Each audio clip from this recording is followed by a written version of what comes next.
So it's April 26, 2021 in Hillsborough, and it is the full moon. And it is the full moon when Balaram has his Rasa dance.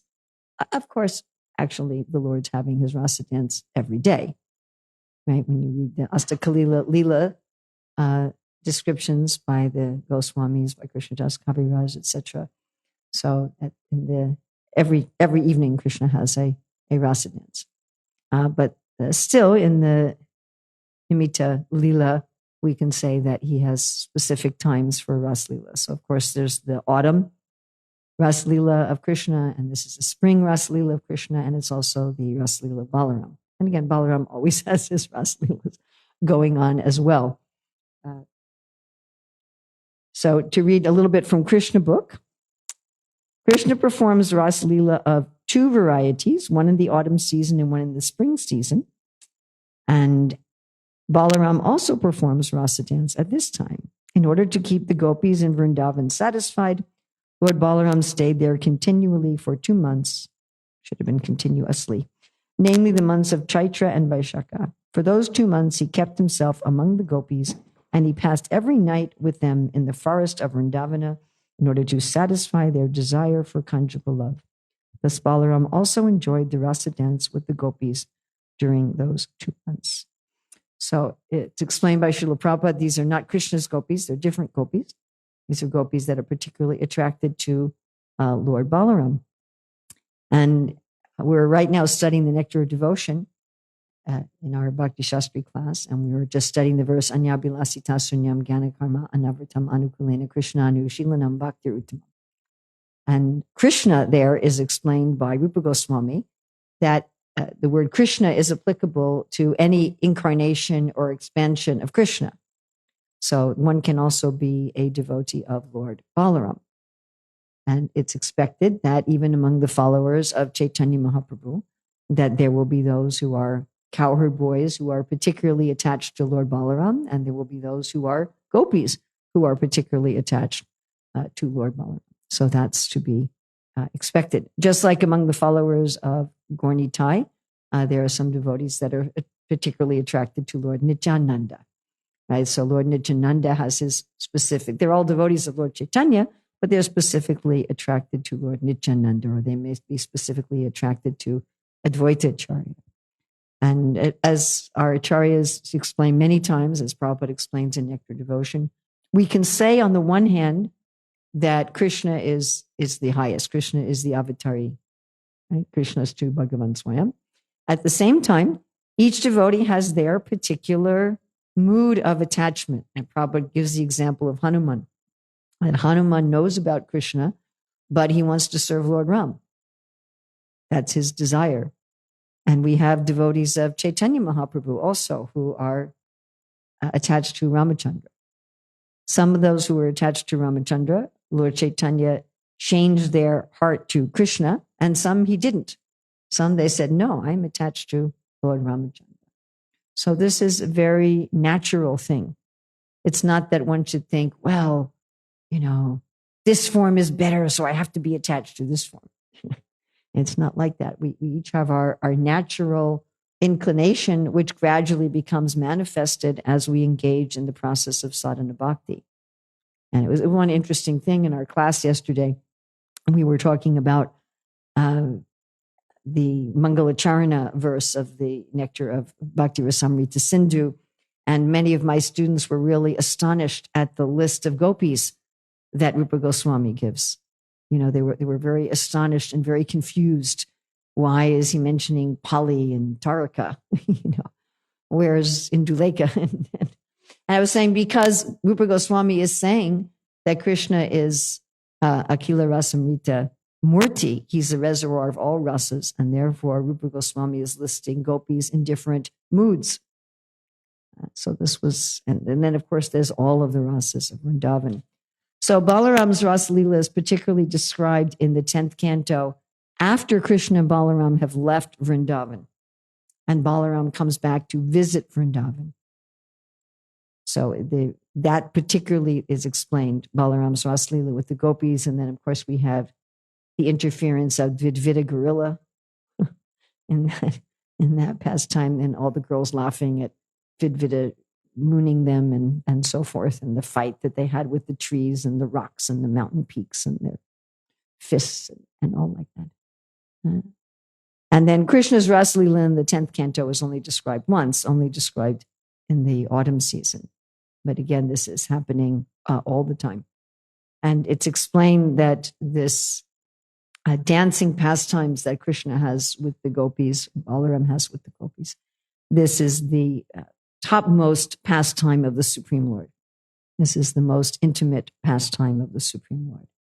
So this is our view of God, that God is dancing. He's having a music and dancing party. That's the ultimate thing that he does. And we talk about this a lot. People have different ideas of God. Some people think that, God is the universe, which is true. He is the universe. The universe is his body. But they think that's it. God is just the universe. Or they think that God is just, the undifferentiated white light. That's also true. Brahmeti, Paramatmeti, Bhagavaniti, Sabhiti. But they think he's only that, or they think he's only the witness and the father and the super soul and the neutral judge, which is also true, but they think he's only that. Or they may think he's just the king of kings. He has his own kingdom where he's the king and the supreme opulent, and that's true, but they think he's only that. So he has beyond that. Even ordinary, rich and powerful people in this world, they have their country retreat, isn't it? Right? They have their place where they go, where they just relax out in nature. So why wouldn't God have that? And where everybody forgets that he's God, generally speaking. Every once in a while, they sort of kind of ish remember somewhat. Oh, yeah, right. Gargamuni said he was as good as Narayan. But you're not really the son of Mother Yasoda. You're really the indwelling witness in everyone's hearts. Every once in a while, they remember. But generally, they're dealing with him just as a village boy and just having fun, just playing games and dancing. And this is our ultimate understanding of God. Actually, Prabhupada says in regard to Krishna's Rasalila and Krishna book that the whole world is full of Krishna's singing. The whole world is full of Krishna's singing. Actually, Krishna sang everything into existence. Everything is a manifestation of his sound, and every word he speaks is like a song. And Prabhupada also says in Krishna book with Rasalila that Krishna is dancing and we are meant to dance with him. We are not meant to dance with somebody else or to dance independently. So it's not only the young gopis, of course, that are dancing with Krishna. The cowherd boys also dance with Krishna. The peacocks also dance with Krishna, right? And we are meant like that to dance with Krishna. So even those who can deal with the devas and stuff in this world, they'll tell you that generally they're dancing. They're celebrating. Right? That's actually the mood. The mood is not work hard. The mood is Kevalananda Kanda, always to be dancing. So, of course, when Krishna does this Rasalila, how does he call the gopis? Does he send them an invitation in the mail? How does he invite them? Plays his flute. So today is also the appearance day of Vamshi Dharana Thakur, who is Krishna's flute. Appropriate. So we know when Sri Chaitanya Mahaprabhu at one time traveled to see his mother in the Ganga, right, when he was staying in Jagannath Puri, and he stayed at the home of a devotee named Madhavadas and his wife, Chandrakala Devi. And while he was staying there, Chandrakala had a baby. She gave birth to a baby, Vamsi Vadana Thakur. Mostly I was able to find information about him from Bhaktivinoda Thakur. And I believe that that's because his grandson was a disciple, adopted son and disciple of Janavamata. And Bhaktivinoda has a connection with Janavamata through his Diksha line. And he often includes things to Janavamata in his songs. This was the time also when Mahaprabhu excused Devananda Pandit. And, okay. Lord Chaitanya was very affectionate to Madhava Das and also to the little boy, Vamsi Vadana. Vamsi, when he grew up, he would serve Vishnu Priya. And he was the receptacle of her unlimited mercy. One time, Vishnu Priya Devi and Vamsi Vadana decided to give up taking food and water because they were so filled with separation from Lord Chaitanya.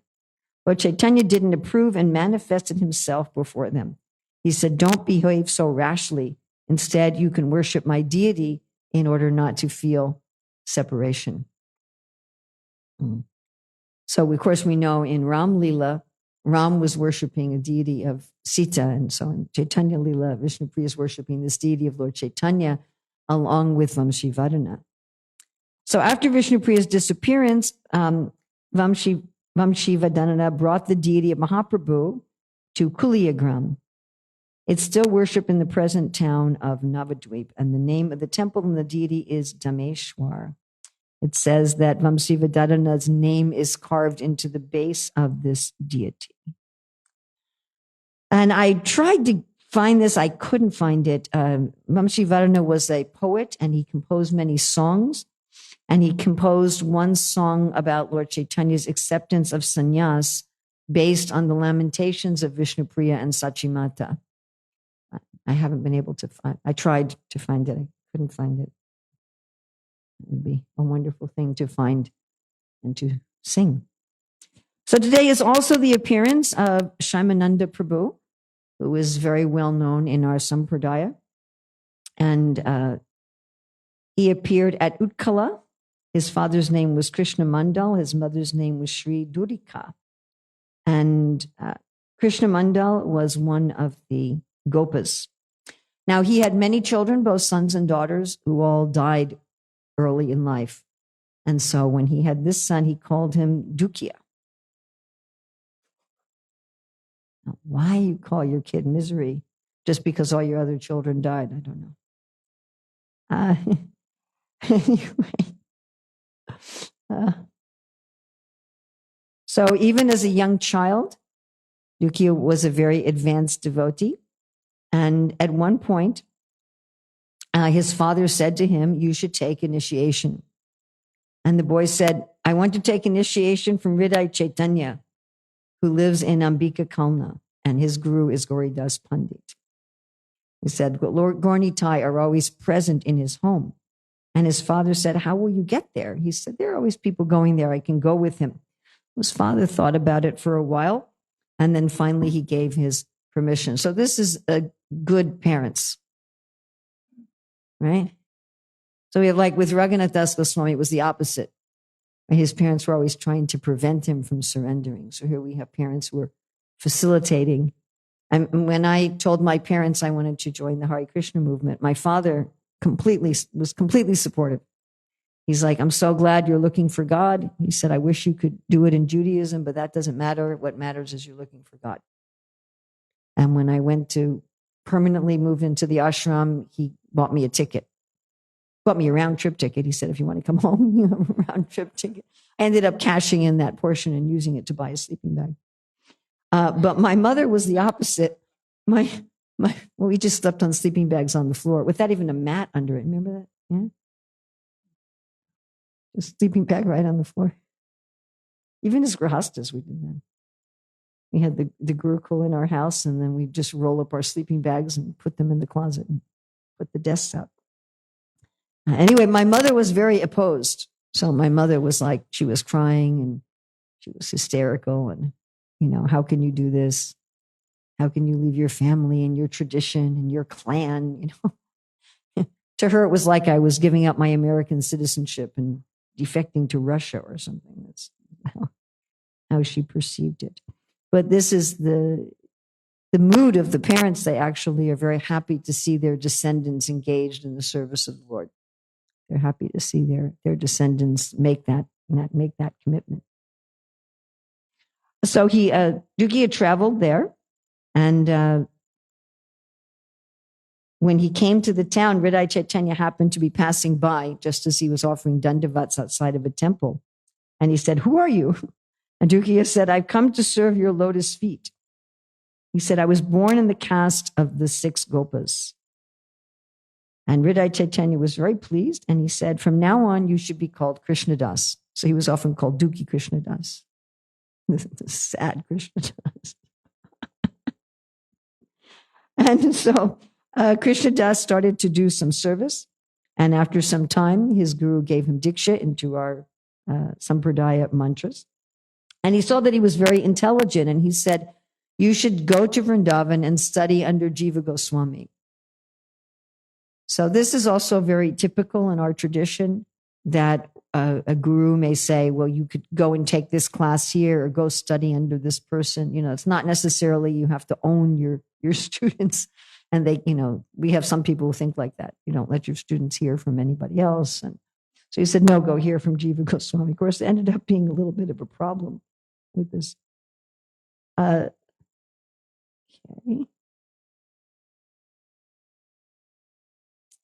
So there he met Jiva Goswami and said, my guru has sent me to you to study. And of course, at that time, Srinivasacharya and Narottama Das Thakur also came to Jiva Goswami. So the 3 of them became very good friends, studying under Jiva Goswami. And Jiva Goswami, in addition to teaching him, gave him the service of sweeping Seva Kunj every day. So I'm remembering there's one of my godbrothers who went to see Srila Prabhupada in Vrindavan. And there were some other devotees in the room, and this godbrother said to Srila Prabhupada, I have memorized the whole Bhagavad Gita. Would you like me to recite it for you? And Prabhupada completely ignored him. I mean, just like he didn't even say anything. And he asked several times, and every time Prabhupada ignored him. And Prabhupada looked at one of the other devotees and said, give him something practical to do. And Prabhupada could understand that to study without service doesn't bear fruit. You know, one has to do some service.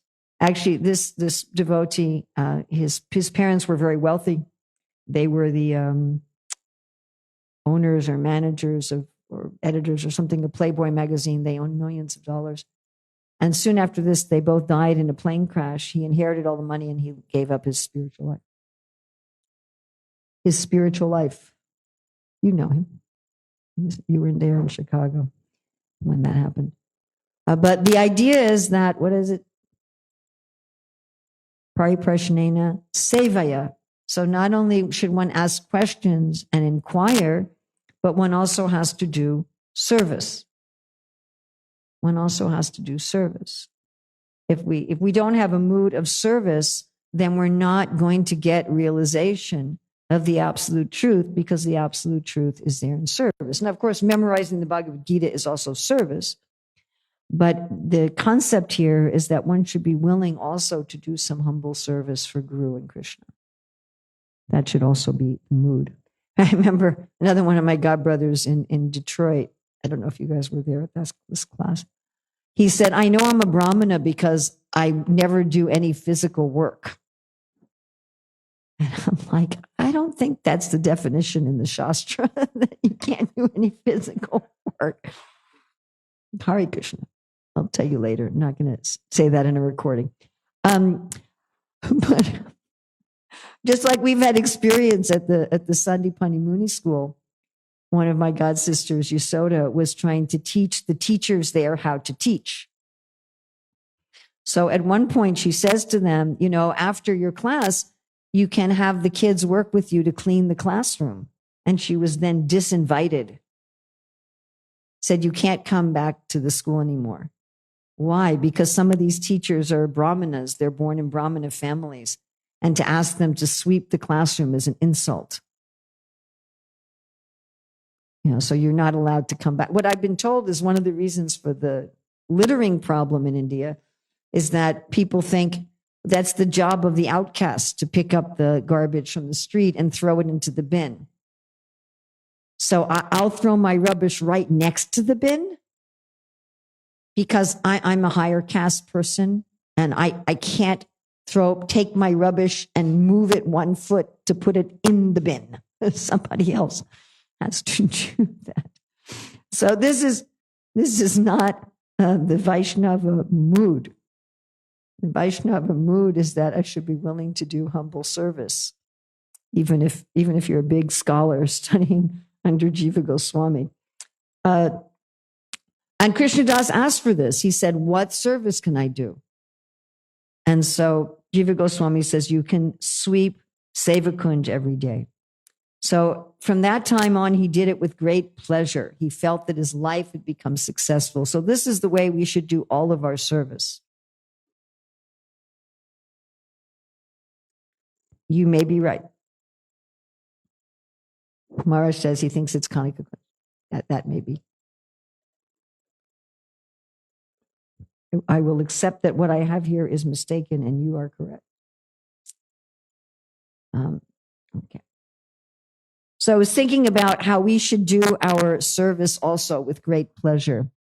Some years ago, I realized that I wasn't always doing that. That often while I was doing something, I was thinking, let me finish this so I can do something else. That often while I was doing something, I was just meditating on what else I was going to do next. Or I was meditating on how I didn't think I was doing what I was doing good enough.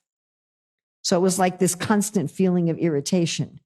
You know, I should be doing this better, or I should be doing something else. And I thought, then I'm never relishing what I'm doing. You know, why not just relish what we're doing at the moment, whatever it is? If we're studying Shastra with Jiva Goswami, or if we're sweeping the Kunj. And there's a very nice letter Prabhupada wrote to Jayapataka Swami, that the secret of a surrendered devotee is he thinks, you know, whatever is meant to be, everything is according to Krishna's plan. Whatever is meant to be, I am doing that.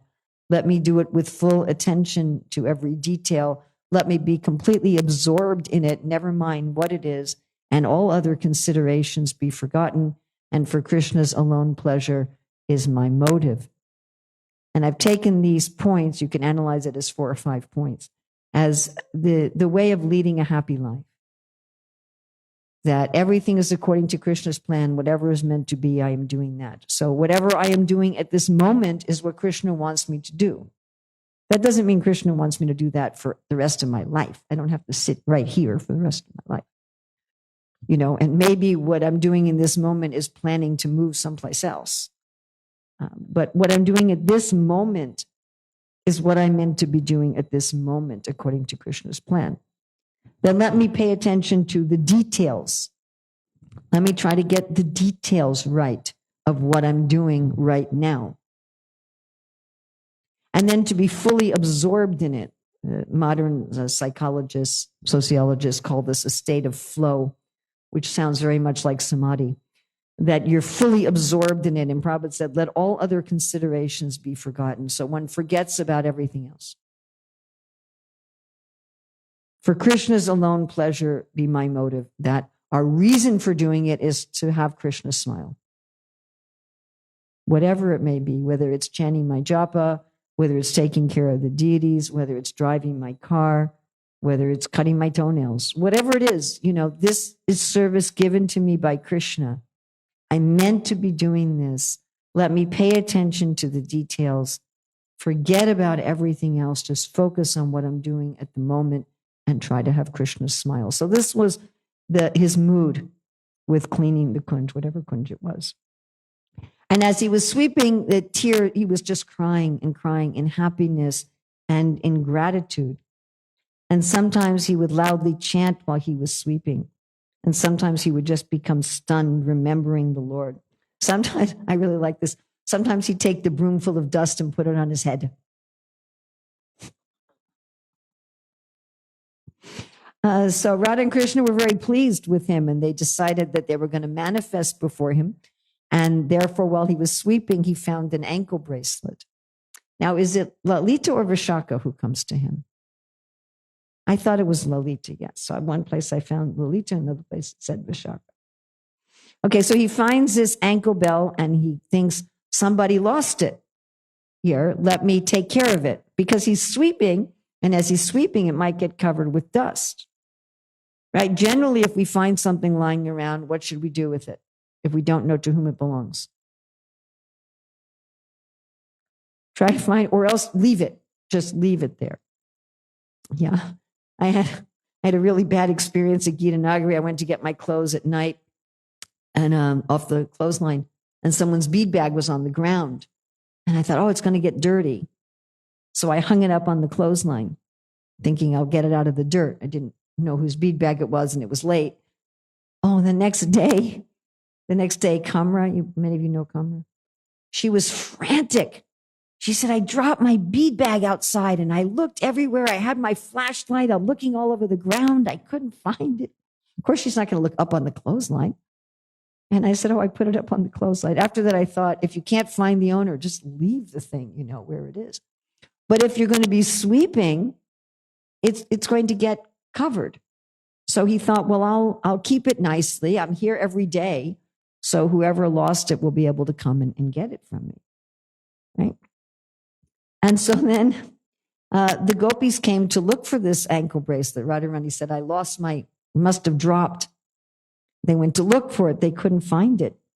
And so Lalita manifested. Didn't she manifest as an old lady first? Yeah. So she comes manifest as some old lady and says, there's a young, newly married girl at my house. She lost this ankle bracelet. Please give it to me. And Dukhi Krishnadas says, I'm only going to give it to the owner. I'm not going to get, I want the owner to come, not that you come and you say the owner. Right? And then Lalita reveals her form, right? And so she shows that she's Lalita. Yeah.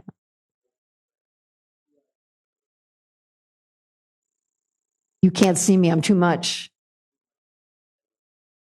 By your mercy, I can see you. Yeah. She said, my beauty will be too much for you. Yeah. Anyway, then finally Radharani herself comes to claim the ankle bracelet, and she takes a part of it and she puts it with some kumkum on Shamananda, on Krishnadas's head, and she gives him the name Shamananda. Yes. Wow, he had buried it in the shovel-turned gold. The tip of the shovel turned into gold. Wow, you should be giving this class. Okay. So then Radharani and her Sakis disappeared. And Krishnadas was just full of ecstasy. And he goes to Jiva Goswami. He tells him what happened. He says, I had darshan of Lalita and Radharani. Radharani's named me Shamananda and given me this new tilak to wear. And so Jiva Goswami says, don't tell anybody about this, which ended up being kind of problematic. He said, just call yourself Shamananda, wear the tilak, but don't tell anybody what happened. Because although sometimes the devotees, like we find Krishnadas Kaviraj, he does talk about his good fortune. He says, I'm lower than a worm in stool. You say my name, you become sinful. But I got darshan of Lord Nityananda, and I got the service of Radha Madan Mohan, and I got sent to Vrindavan, and woo-hoo, I got mercy. So, right? Or Narada Muni tells his story to his disciple Vyasadeva, which gets enshrined in the Bhagavatam for all of us to read, how he had the darshan of the Lord. But sometimes one may keep this very private. So Jiva Goswami tell him to keep this very private. But the news of it spread. It's like, what's this new name? What's this new tilak? What's going on here? Right? And the news went back to Hridaya Chaitanya. And Hridaya Chaitanya was very angry. And he thought, my disciples rejected the name I've given him. And he's joined some new sampradaya or concocted, because tilak indicates what sampradaya you're in, the specific kind of tilak. He says, he's abandoned me. I sent him to study under Jiva, and now what's happened? So he comes there and he's really angry. He's yelling at him, and he actually starts to hit him. And the devotees stop him, and, don't hit him. And then Radharani comes to Hridaya Chaitanya in a dream, and she says, I'm the one who did this. No, yes. Intermediate story, okay.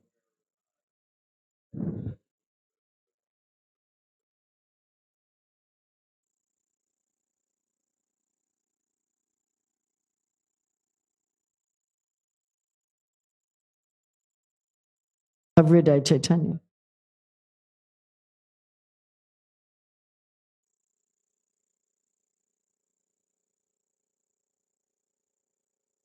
I can't repeat the whole thing here, but wonderful, huh? I mean, What's very astonishing about this story is that generally we say that the way you know that Krishna is pleased is your guru is pleased. Generally. But sometimes we have these funny situations where Krishna was pleased and the guru wasn't pleased. I mean, eventually the guru became pleased. But we have a similar situation with Gadadhar Pandit and Balabhacharya, where Balabhacharya wanted Lord Chaitanya to hear his commentary, and Lord Chaitanya wouldn't do it because his commentary was critical of the great Sridhar Swami. And Gadadhar Pandit, being very mellow, Balabhacharya forced his way into Gadadhar Pandit's house and just sits down and just starts reciting his commentary. Can you imagine that? Somebody just opening your door, coming in your house, sitting down, and I'm going to recite my commentary. And Gadadhar Pandit didn't know what to do. Oh, okay, I guess I'm sitting here listening to this. And he thought, Mahaprabhu will know my heart. And the devotees were very critical of Gadadhar Pandit. They were like, why did he listen to this commentary that Lord Chaitanya wouldn't listen to? So that's another instance of where, Mahaprabhu was pleased because Mahaprabhu knew the real situation. But the other devotees were upset. So sometimes that happens. All right, so then everybody was happy. And at a certain point, Jiva Goswami sent Srinivasacharya, Narottama Das Thakur, and Shaimananda out with some books. Books got stolen. Shaimananda went back to see his guru, and his guru instructed him to go preach and make disciples, particularly in Orissa. So Shaimananda made a lot of disciples. He eventually went to, later on, he went to the festival at Kecharigram. One of his disciples, his main disciple, is Rasikananda. And Srila Bhaktisiddhanta Sarasvati has in one of his purports to Chaitanya Charitamrita, which Srila Prabhupada just quotes verbatim, that Shaimananda, Rasikananda, they give the Brahman thread and the Brahma Gayatri mantra to their disciples. So that's interesting because in many parts of our Gaudiya Sampradaya, they do not give the Brahma Gayatri as part of Diksha. They consider the Brahma Gayatri as a caste mantra for the Brahmanas by caste, and they just give the Gopal mantra and the Kama Gayatri, and maybe they give a Guru and Gora mantra, though there's different Guru and Gora mantras in different parts of our Sampradaya. But in some parts of our Sampradaya, the Brahma Gayatri mantra is given. Now, what's particularly interesting about Shaimananda and Rasikananda giving the Brahma Gayatri mantra is that neither one of them was born in a Brahmana family. So Shaimananda was not born in a Brahmana family, and Rasikananda was not born in a Brahmana family. But still, Shaimananda gave his disciples the Brahma Gayatri along with the other Sampradaya mantras, and Rasikananda did as well.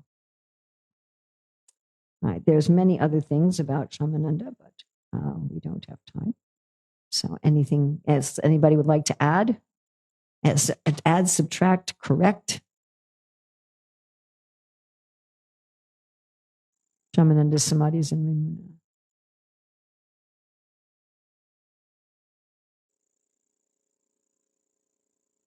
Yes, would you rhetorical?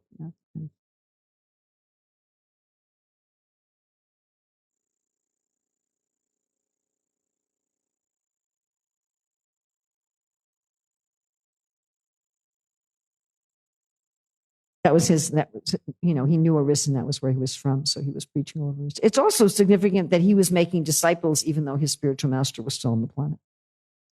That when his spiritual master said to him, go and preach, because, although there's an etiquette to bring disciples back to your guru, if you have a society where there's no Zoom calls and, there's no airplanes, so you're not going to take your disciples far away to go see you're going to initiate them there. Yes.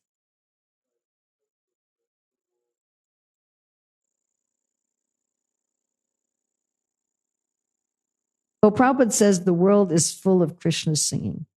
So what starts the creation? Sound. Yeah. Yeah. And whenever Krishna makes a sound, it's like singing. Every word is a song, every step is a dance. And everything comes from sound. Sound creates space, which creates the gaseous form of matter, which creates radiant energy, which creates the liquid forms of matter, which creates solid matter. And even according to modern science, like this armrest is mostly space. And the atoms here there's movement in the atom, right? Everybody remembers that from school? So whenever there's movement, there's vibration, which means that there's sound. Everything is ultimately made of sound. And therefore, everything is actually Krishna singing. Everything. Isn't that cool? Everything is full of Krishna singing.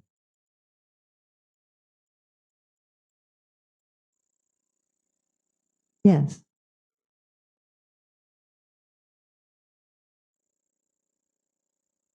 Is there, I didn't find anything. Srinivas, yeah, not Shaimananda.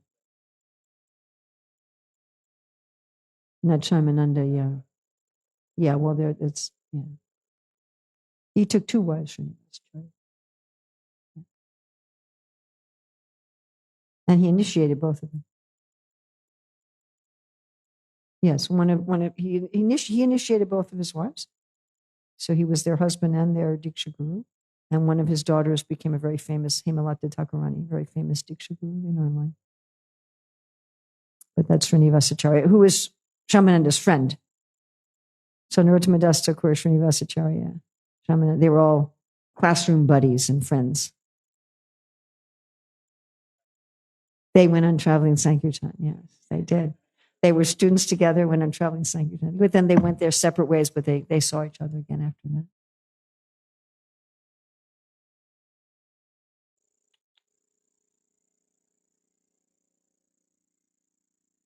That's a whole other story.